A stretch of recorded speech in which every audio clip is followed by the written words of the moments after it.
Hello guys, Brad here again with another fragrance review. Today's review will be 1725 Casanova by Histoires de Parfums, which is an aromatic fougere that was introduced in 2001 and is a masculine fragrance. The top notes are bergamot, citruses, grapefruit and licorice, middle notes of lavender and star anise. And in the base we have vanilla, almond, sandalwood, cedar, and amber. And the base notes, this one did very well. 5 out of 5 stars. Now, with this fragrance, you're just getting a very nice, classic gentleman barbershop kind of a fragrance. It's even been compared with Invasion Barbar, which was getting quite a bit of hype a while back. It was the infamous bust head fragrance that was very expensive, and certain members of the community were raving on that one for a while. And now this one, people are saying, it's kind of like a poor man's Invasion Barbar. Well, maybe not exactly poor man's, because it's still, a quality fragrance at a modest price tag there. But what I get here, you get some citruses.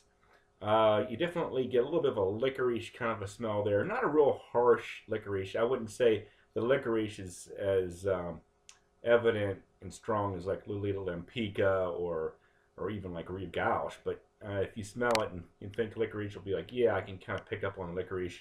So like a bergamot, licorice, herbal thing, and some woods there, and some sweetness there from the vanilla. And the lavender, I guess, kind of contributes to that overall barbershop feel as well.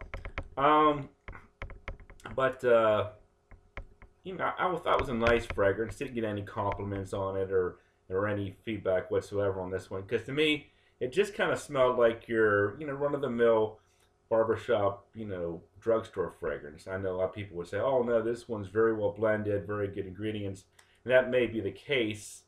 You could easily make a case that this definitely outshines Brut or perhaps even Rive Gauche, but I think the genre itself is a tough one for many people in the community to really appreciate, because I think it's more aimed towards the older gentlemen, the more refined, And I think a lot of times people got into fragrances to begin with to get away from this overall effect, just that, you smell like you're wearing Brut or Old Spice. You want to find something, a little bit more modern and, just, different, maybe more sensual and, like, wow, what is that you're wearing? And with this fragrance, I think it's just so close to the old-fashioned style fragrances that we've smelled so many times before. It's really hard, I think, for a lot of people to appreciate. At least that was the case with me. Now, if you're a real, aficionado of the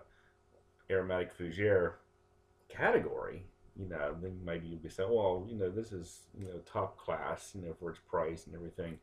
I see this more as a signature scent. I think, for the right person, this could be something you could grab every day. In fact, this does come in a 4-ounce bottle, which is perfect. It keeps the price point low, so you could afford to wear this every day if you wanted to. But as someone with a large collection, I think this would be best for someone that just likes maybe some kind of a throwback to the olden days of that aromatic fougere category. But I think enough of that. Let's go ahead and get into some scores here. The smell, I'm going to say 6 out of 10 for now, just on one wearing. I think maybe if I wore this more and more, maybe I would appreciate it a little bit more, but off of one wearing, 6 out of 10. Projection longevity, pretty good. This is an all-day fragrance as far as I'm concerned. 8 out of 10. Never really, seemed too overpowering in my opinion, but 8 out of 10 I think is a pretty fair score there at least.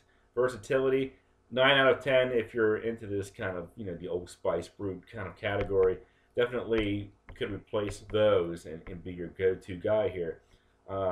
Uniqueness, when I smell this one, it just kind of gave me that, where did I smell this before kind of feel, even though, it didn't remind me of Brut. It's not like, oh, this smells like Brut, like when I smelled Rive Gauche, I kind of thought that. But this one, it just kind of smells like it should be something that sits next to Brut, but not like Brut. It kind of has that feel to it. So I can't really see it being more than about 5 out of 10 for uniqueness. Price point, $125 will get you a 1.8 ounce, $205 a big 4-ounce bottle. So definitely for splitters or for someone looking for that aromatic fougere signature scent, that would be the way to go. But 4 out of 10 I think is a fair assessment for the price point. Overall, I'm gonna actually give this one 7 out of 10 because I think as it dried down and as I wore it more and more, I started to appreciate it a little bit more as I wore it. The dry down certainly is nice. I think I started to pick up on that vanillic feel in the base. Like I said, the licorice star anise note was well blended in there. It just kind of gave a hint of that effect without being really harsh and giving you like that 70s or 80s era vibe.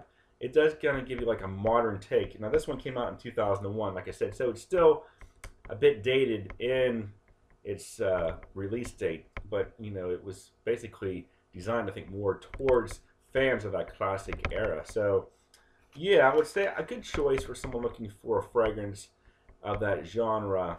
A little bit of a licorice feel, a little, not much citrus, a little citrus from the bergamot, then some sweetness from the vanilla and some woods from the sandalwood and cedar. So okay, probably won't be buying this one myself though. So I hope that helped you guys out. Thanks for watching, and I'll talk to you guys later.